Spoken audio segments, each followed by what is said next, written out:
Sizda ham shunday bo'lganmi? Taqiq va xohish orasidagi o'sha ingichka chiziq. Qachonki aqlingiz to'xta desa-yu, butun vujudingiz bor deb faryod qilsa. O'sha kuni ertalab ko'zimni ochganimda, quyosh nurlari emas, balki mening taqdirimni o'zgartiruvchi olov yonimda uxlayotganini ko'rdim.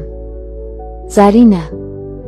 U shunchaki ism emas, u mening eng shirin azobim, mening birinchi haqiqiy ehtirosim edi. O'sha kungi tun bizning sirlarimizni o'z qa'riga yashirdi va men endi avvalgi bola emasdim. Assalomu alaykum, qadrdonlar. Bugungi hikoyamiz yurakning eng tubidagi yashirin hislar, kutilmagan ehtiros va bir kechalik unutilmas visol haqida. Bu voqea har biringizning qalbingizda qandaydir xotirani uyg'otishi mumkin. Agar samimiy va hayotiy hikoyalar sizga yoqsa, like tugmasini bosing va kanalimizga obuna bo'ling. Biz boshladik. O'sha tong. U boshqacha edi. Derazadan tushayotgan quyosh nurlari pushti pardani teshib o'tib, xonaga o'zgacha sehrli tus berardi. Ko'zimni ochdim, lekin qimirlashga qo'rqdim. Yonimda, qo'l uzatsam yetadigan masofada Zarina opam uxlab yotardi. Uning uykudagi chehrasi shu qadar beg'ubor, shu qadar tinch ediki, nafas olishni ham unutdim. Bir tutam timqora sochlari yuziga tushib turar, quyosh nurlari esa uning silliq, oppoq yelkalarida o'ynardi. Bu manzara mening ichimda uxlab yotgan vulqonni uyg'otdi. Yoshlikning jo'shqin qoni tomirlarimda qaynab, yuragim dukillab urayotganini qulog'im bilan eshitardim. Bu shunchaki shahvat emasdi, bu go'zallikka bo'lgan cheksiz tashnalik edi. Qo'llarim o'z-o'zidan unga tomon cho'zildi. Uning yuziga tushgan sochini sekin, uni uyg'otib yuborishdan cho'chib, qulog'i ortiga o'tkazdim. Barmoqlarim uning ipakdek terisiga tekkanda, vujudimdan tok o'tgandek bo'ldi. Uning lablari gilosdek qizil, biroz shishgan va shirin uyquda edi. Men o'zimni tutib turolmadim. Sekin, juda ehtiyotkorlik bilan yaqinlashdim. Uning pastki labini ohista tishlab tilim bilan erkaladim. Mening bu harakatimdan u uyg'onmadi, aksincha, u ham uyqusirab javob qaytargandek bo'ldi. Bizning lablarimiz tong sukunatida so'zsiz suhbatlashardi. Ehtiros uchqunlari endi olovga aylanayotgan edi. Lekin afsus, sehrli lahzani telefonning baland ovozi buzib yubordi. Zarina cho'chib uyg'ondi. U o'rnidan turib shosha-pisha kiyina boshladi. Men esa joyimda qotib, uning har bir harakatini kuzatardim. U oppoq ich kiyimlarini, keyin esa o'sha nafis ko'ylagini kiyayotganda, men go'zallikning guvohi bo'lib yotardim. U oynaga bir qarab oldida mening yonimga kelib o'tirdi. Men yana umid bilan lablarimni cho'zdim, lekin u bu safar nafis barmog'i bilan labimni to'sdi. Asalim, ishga kech qolaman. Keyinroq, dedi u ko'zlarimga ma'noli qarab. Uning bu qarashida va'da bor edi. U yuzimdan shoshib o'pdi-yu xonadan chiqib ketdi. Xona bo'shab qoldi, lekin uning ifori, uning shirin hidi hali ham havoda muallaq turardi. U ketdi-yu meni o'zi bilan olib ketgandek bo'ldi. O'rnimdan turib vannaga kirdim. U yerda ham uning hidi hukmron edi. U ishlatgan shampunni qo'limga oldim. Qopqog'ini ochib chuqur hidladim. Bu hid meni yana o'sha tonggi lahzalarga qaytardi. Issiq suvni yoqib, butun badanimni o'sha shampun bilan yuvdim. Go'yo shu orqali u bilan birga bo'lgandek, uning quchog'ida turgandek his qilardim o'zimni. Nonushta qildim, o'qishga ketdim, lekin xayolim, fikrim, yodim faqat bir joyda edi. Zarina. Qulog'imda musiqa, atrofimda do'stlarim, darslar, futbol haqidagi bahslar, hammasi menga shunday begona, shunday ahamiyatsiz tuyulardiki. Bolalar Real va Barsa haqida tortishardi, men esa ichimda soatlarni sanardim. Qachon kech bo'ladi? Qachon men yana o'sha sehrli nigohlarni ko'raman? O'qish tugadi. Uyga shoshildim.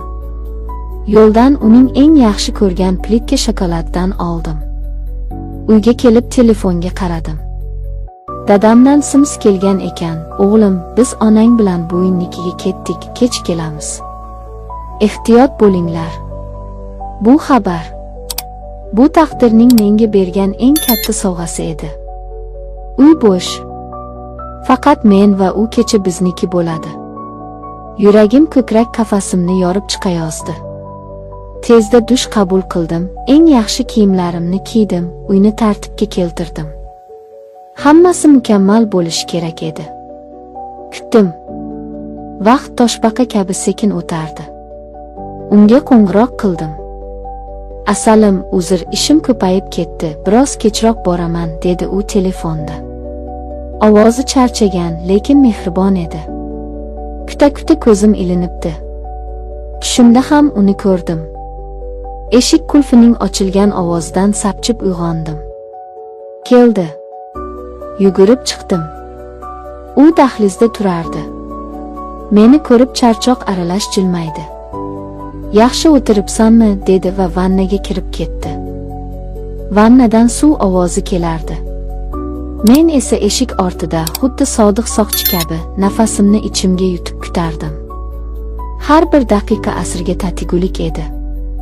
Va nihoyat eshik ochildi. Zarina chiqib keldi. O'sha lahzada men tilimdan qoldim.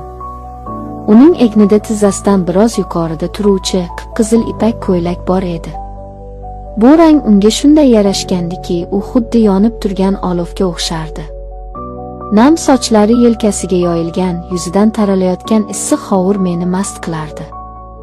U engashib tuflisini to'g'rilayotganda, ko'ylakning etagi biroz ko'tarildi.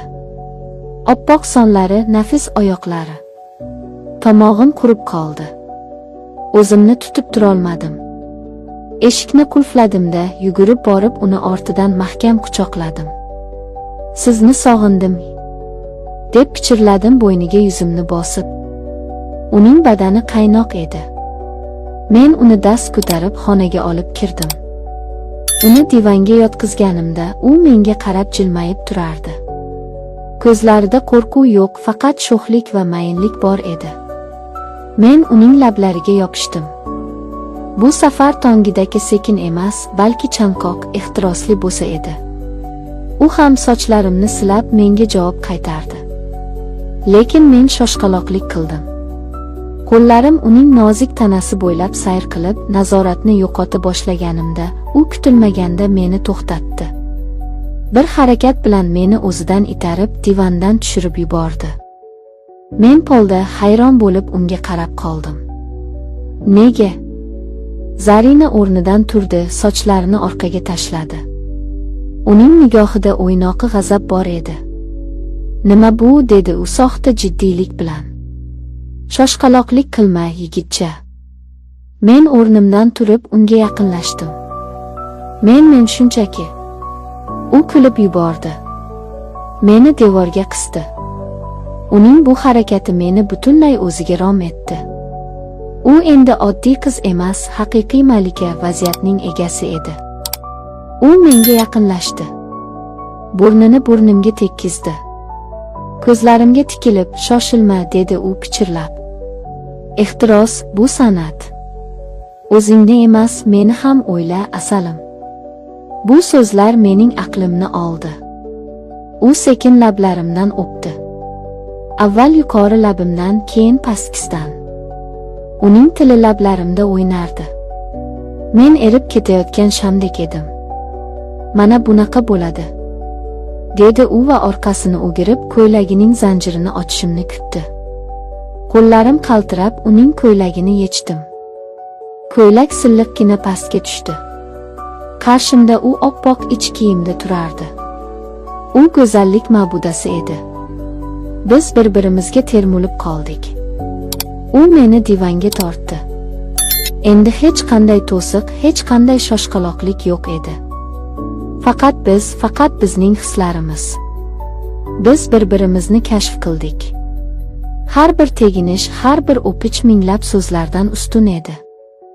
Uning mayin ingrashlari, mening ismimni pichirlashi bu dunyodagi eng yoqimli musiqa edi.